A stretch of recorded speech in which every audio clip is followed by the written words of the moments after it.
our activities is linked to the agenda of our President, Juncker, who obviously this day and age is focusing a lot on delivering on jobs, growth and investment. So that's also a priority for us.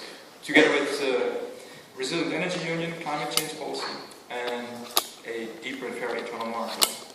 And then our own Commissioner, Commissioner Moedas, has also formulated his priorities for the coming years, and they're all related to openness. So, open innovation, open science, and open new worlds. Under open innovation, we are promoting the idea of having more collaborations with stakeholders, both with industry, but also, for example, with the regions. We're focusing a lot of our activities now on smart specialization strategies to promote regional development on the bioeconomy. Open science, we have a lot of activities that relate to opening up data, both open access to publications, but also open access to data. And for that, we are, for example, also developing an initiative on food commons and open access to data on all the food research that we do. And then we have Open to the World. I'll leave it to Sylvia just to say more about that. But this activity that we're having here is part of also our activities being open to international collaboration. So just a brief word about investment in the bioeconomy, also because that's a priority for us. So obviously we have Horizon 2020, in which we have Societal Challenge 2, the areas of food security, sustainable agriculture and forestry, marine and maritime, and then water research and the bioeconomy. So under this societal challenge we'll have 4 calls open. Those are now open. One theme on sustainable food security, one on blue growth, one on rural renaissance, and one on bio-based innovations for sustainable goods and services. So this in total, for these calls that are open now, we have a total budget of about 714 million. And then in addition, we have the bio-based industries joint undertaking. That's a public-private partnership between the Commission and the Bio-based Industries Consortium. They also now have various calls open, and those are open till the 3rd of December. So there's opportunities for investment and funding. Now, just to give you a brief update on a conference we did 2 weeks ago in Brussels. We had the BioEconomy Investment Summit. A report will come out of that fairly soon, but to give you the highlights of that conference, the main outcomes, if you will. So what was clearly expressed there at the conference is that for the bioeconomy to grow, we need a more predictable and more consistent policy environment, so as to create a stable investment climate. Another point that was raised was that regions and also local investment decisions are crucial. So that's also why we will focus even more on developing the bioeconomy in collaboration also with our colleagues in the Committee of the Regions, for example, and with DG Regio, and focus on smart specialization strategies. Another point mentioned, that more education and societal awareness and dialogue is needed to also stimulate societal pull for the bioeconomy. And lastly, that we need to move from the stage of talking about the bioeconomy in terms of policies and concepts, but demonstrate the benefits of the bioeconomy better. So also in terms of, for example, funding pilot plans, demonstration activities, etc. So that in relation to the summit that we had. Now lastly, just a quick word on where we are with the bioeconomy strategy and the action plan. Our plan is to review the strategy and the action plan in the coming year. We will set up an expert group early 2016 that will assist us in reviewing the action carried out and really making an overview of what the impacts are of all the actions of the bioeconomy action plan. And we will have a number of high-level conferences, this one being one of them, where we will seek the inputs of stakeholders and experts on the bioeconomy strategy and what you as bioeconomy community think should happen in the future. We have also put some reports on the table over there. One is the foresight report from the Standing Committee of Agricultural Research. Sylvia is showcasing over there. We invite you to take a copy of it. It's a very interesting report, and we will also obviously use it in our agenda setting for Societal Challenge 2 research funding. And another conference that is worth mentioning that will take place next year is the BioEconomy Stakeholders Conference that will take place in the Netherlands, in Utrecht, 12th and 13th of April next year, in collaboration with the Dutch presidency. Another thing that we will do, and that will also be launched at the Stakeholders Conference, is a renewed, I have to say, BioEconomy Stakeholder Panel, which will work also in conjunction with the conference on a stakeholder manifesto that is to identify some key actions that the BioEconomy stakeholders would like to see happening, and not only being implemented by us, but by all stakeholders taking their own respective responsibility and action. And lastly, as a political development, the 2nd of December, the Commission will publish a proposal for a circular economy package, and obviously, as also John Bell mentioned yesterday, the bioeconomy has a big role to play in circular economy. So the review of the strategy will also take that on board and into account to see how the bioeconomy can clearly link up with the circular economy activities. So that's it for me with regard to the update of the bioeconomy activities, and I'll now give the floor to Sylvia, who will speak further on the future of international cooperation. Thank you, Lino. Good morning. So my name is Sylvia Nemeth. I'm a colleague of Lino in the strategy unit, and my main tasks are international cooperation and communication.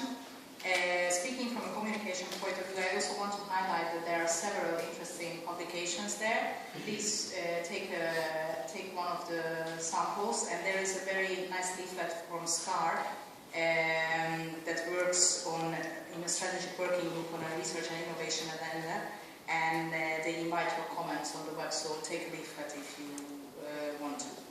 So back to the other things, international cooperation.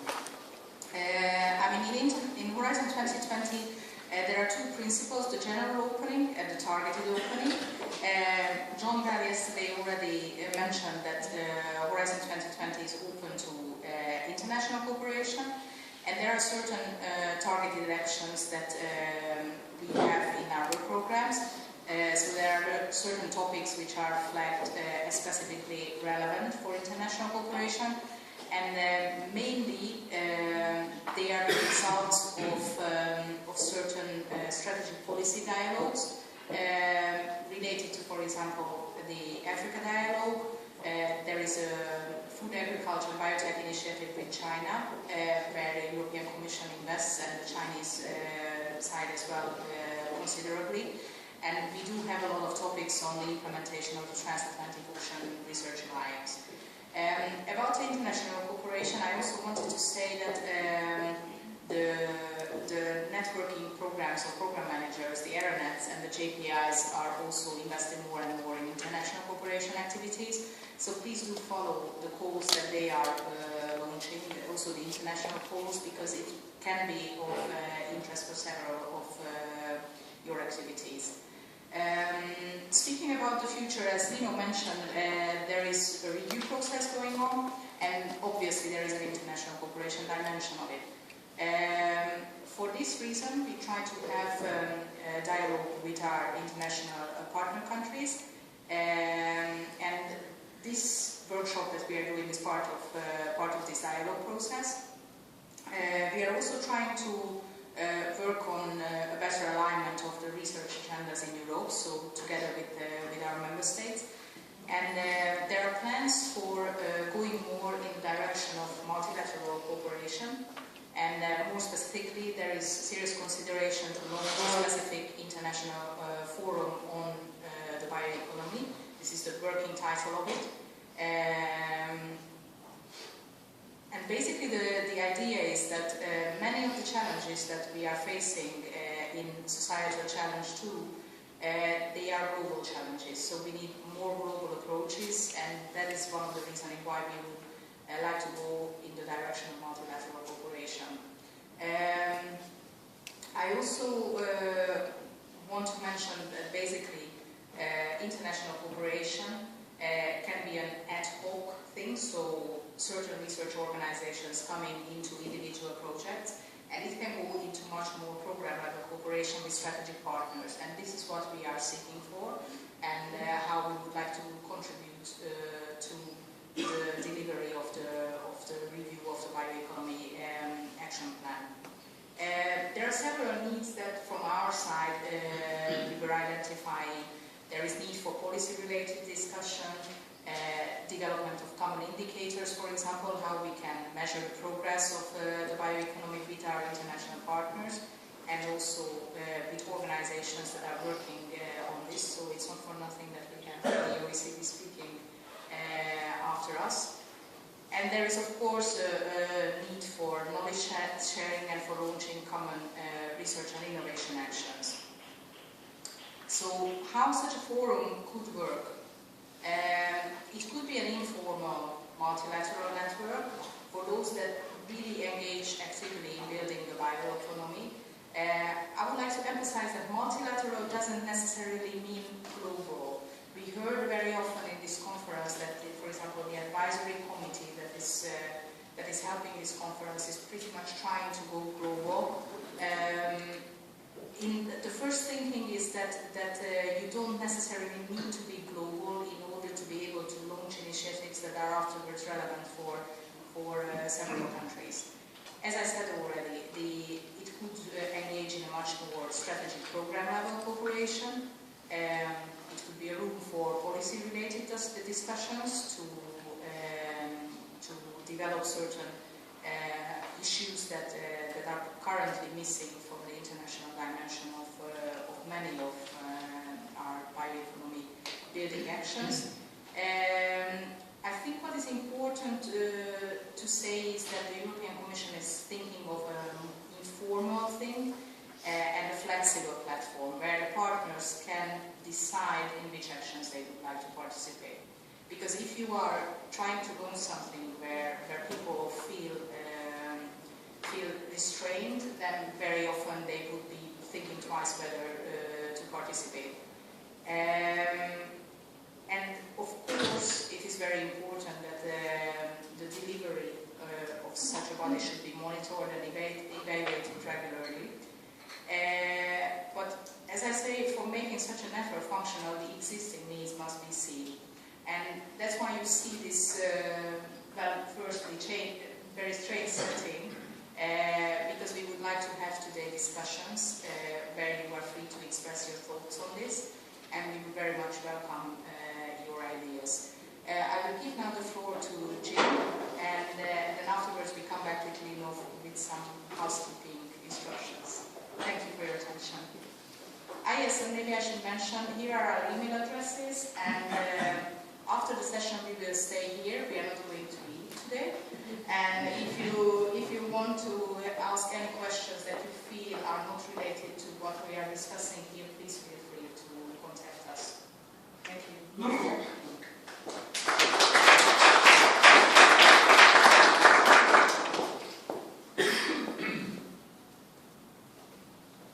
Good morning, ladies and gentlemen. When I do this, it would be very easy for me just to paint a very rosy picture because, in fact, I'm really enthusiastic about bioeconomy, but there are also a lot of things that concern me. So if this comes over a bit too bleak, then my apologies for that. First of all, for those that don't know us, the OECD represents interests of currently 34 of the developed economies, and we have good relations with many of the developing countries, especially in the BRICS countries. And in this particular biennium, we work in 2-year chunks. We're at the halfway stage of the current biennium, and I've been looking at 3 areas related to bioeconomy. First of all, biomass sustainability. Secondly, biorefinery models and policy. And thirdly, as my former colleagues in the oil industry love, replacing the oil barrel. Okay.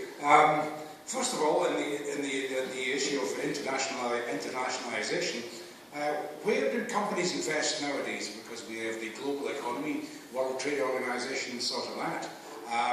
So the simple answer is, for me, that any company will invest where the conditions are right. And in the bio-based business, the 3 key factors that we see for investment are finance packages. And right now, I'd say in the United States, they are more attractive. There's even in Canada, there's a more attractive scheme going than happens in the EU. Price of feedstock, biomass, is obviously a key factor. But above all, is all the private sector is always telling me, We need stable, consistent, long-term policy if we're going to replace fossil fuels. And if we go ad hoc, we make something very exciting in 2009, and then in 2012 we put a stop to it. That's going to stop investment in any particular area. So I've put these 4 examples at the bottom. Raisin was the European company was Shell. This was initially a $12 billion investment in Brazil, and the Energy Biosciences Institute for BP was originally $500 million in research. Total have a lot of investments with Amyris in the United States. Abengoa have a loan grant to get a big biorefinery into the United States. So one of the things for us to think about in Europe is why do these huge big name companies in Europe invest abroad and not invest back in Europe? It's something we've got to think. I don't have the answers. It's something I think we have to think quite seriously about. Another thing we need to be thinking about is, this is some work we did earlier in the year in Kuala Lumpur. The black dots represent where the centre of gravity of world economics has moved to, and the red dots are representing where the world centre of gravity in economics might move to. So what we see is a gradual shift towards Asia. One of the things we've been saying here is that by an OECD definition of what is middle class, the Asian middle class is about to explode. There are so many households at the threshold of becoming middle class. Now, what does that mean in terms of what we're talking about here is that as soon as the middle classes appear, aspirations increase. If you look at, for example, how Taiwan developed over the 30 years to 1989, rice consumption halved, fish consumption doubled, beef consumption quadrupled. And as we heard yesterday, beef consumption is bad news for the economy. But of course, all these aspirations, there's a UNEDITED figure that says when a country doubles its wealth, its greenhouse gas emissions increase 80%. And that's exactly what we're not trying to do. So the point I'm going to back to is that the old OECD way of importing raw materials from developing nations is going to end. Because we'll hear, for example, this afternoon, Malaysia has a very aggressive bio-based economy policy. And they are already making huge investments in value added. So the value added isn't going to be the domain of the OECD countries in the future. It's going to be the domain of all countries. And this is something that should worry OECD countries, because my model is the chemicals industry. At one time, we imported crude oil and we made all the chemicals in OECD countries. And Saudi Arabia said, we want some of that action. And now Saudi Arabia is a giant in chemistry. And all European and some of the other OECD nations are in dire straits in the chemical sector, which is a major contributor to GDP of many of the OECD nations. So there are many things we can think about here. That's just putting some ideas into your head, I guess. This is another kind of bleak thing, actually. This is about the biomass trade across the world. And when I first saw it, I thought, oh no, every single arrowhead points to an OECD country. And a lot of the arrowheads actually point at Europe and the Western Europe. Now, so many implications in this, and one I just thought about, something that looks quite trivial, but it can show you the complexity of the policy issues. Think about illegal logging. Apart from the environmental damage, illegal logging costs governments across the world tens of billions of dollars every year. So if we move to a bioeconomy, you can only imagine that illegal logging is going to become a much bigger issue. Right now, what do we do in policy to ameliorate illegal logging? The only way you can monitor illegal logging is by satellite and drone technology. That's all expensive. Who pays for it? The importing countries or the exporting countries? Probably both. We don't really know yet. How do we make sure it's all happening? How do we govern that? That's just one issue in internationalisation. And then we can think of all the rest, and you can see just exactly how complicated this issue of bioeconomy governance is going to become. And it's something that you probably don't ever hear about in the rest of this conference, is illegal logging. That's just something out of the top of the head. So, this is something that is an initiative of this country again, BioEconomy International 2015, and I put this one up here as a quotation from the website because I thought it says nearly all of what we actually need to be looking at. And we've heard about all these issues over the past day. I wanted, at the end of this, just to say some other things, some other international initiatives that we might get involved in at the policy level. So these, I think this is my final slide. The first thing is we have a workshop right next door to here, just now working on reconciling food and industrial use of biomass. Obviously one of the biggest issues of the lot. If you know, we say food first, and let's know exactly how much biomass is available for industrial use.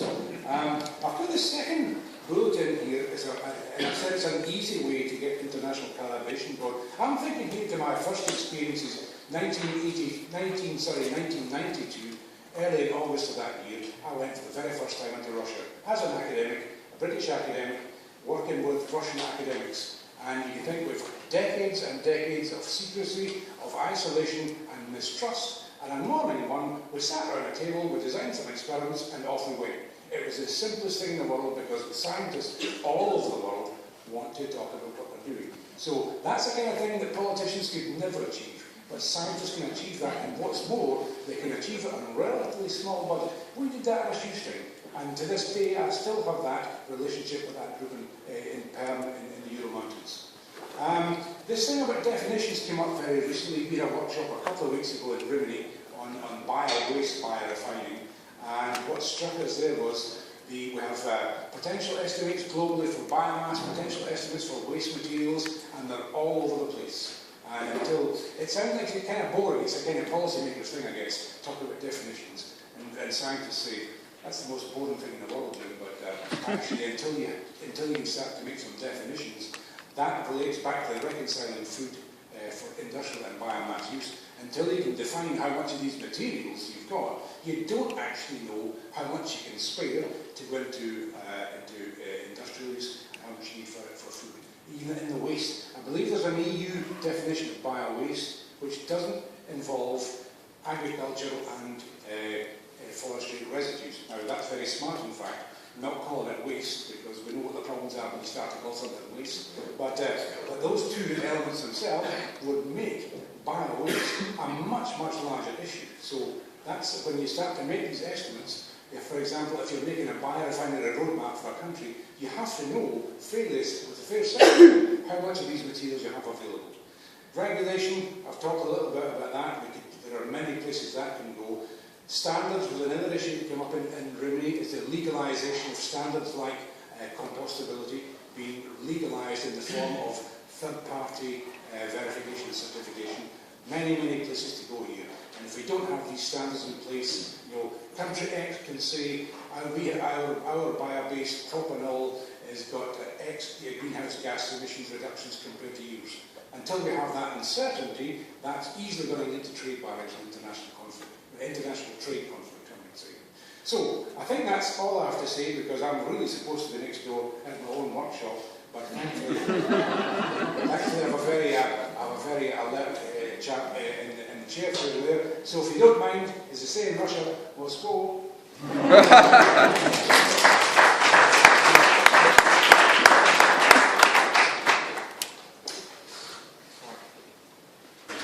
You can still chase Jim Kuriador's hall if you want to talk to him further. Indeed, we don't have time for a question and answer, because now it's time for you to speak up.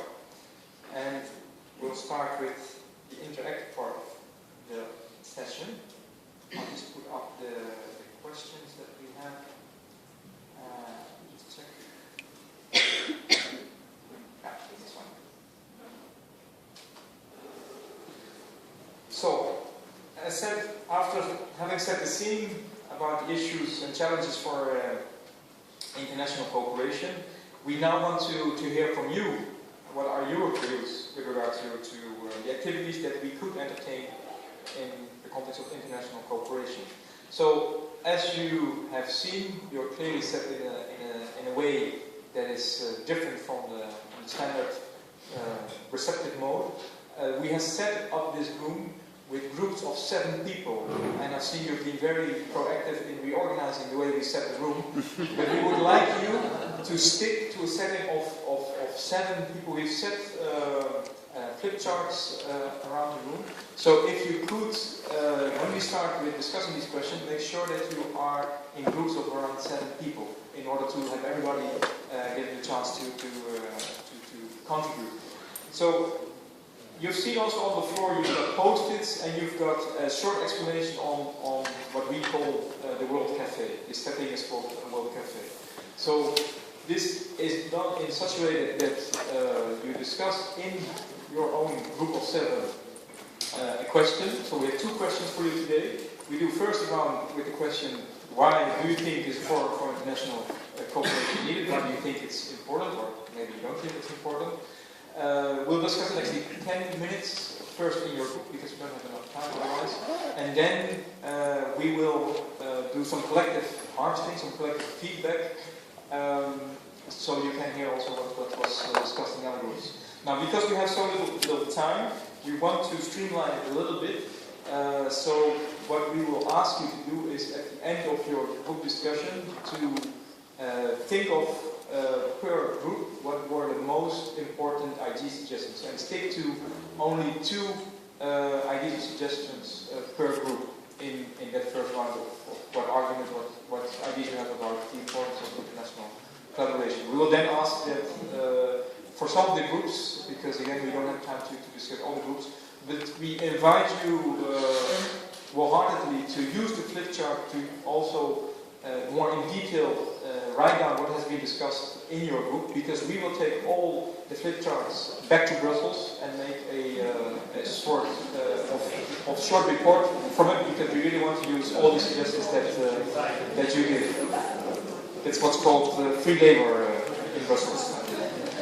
So and we will also invite you to have one person as a sort of rapporteur. We already asked some of the people present here to act as volunteers as rapporteur, but some groups won't have a predetermined volunteer. So if that's the case in your group, please, if one of you in the group can kind of take the responsibility to write down what has been said on the flip chart, and then also ensure that at the end you will have 1 or 2 IDs that you will put on the flip chart. Oh, sorry, on the post-it that you have lying in front of you. So any ideas are welcome. A World Cafe is about an open participatory discussion. So everybody is warmly invited to take the floor, and we'll do it then for 2 rounds. Sylvia has also, one thing I should still mention, a presence list we would like to circulate, and would like you to sign that, so we know who has been participating, and we can also send you the results of this session back to you. And so please also write down your email address. So with that, I think I have said everything that I need to say at this moment. So I invite you to make sure that you are in a small group of 7 people. And then please discuss the first question for 10 minutes, and then we will call for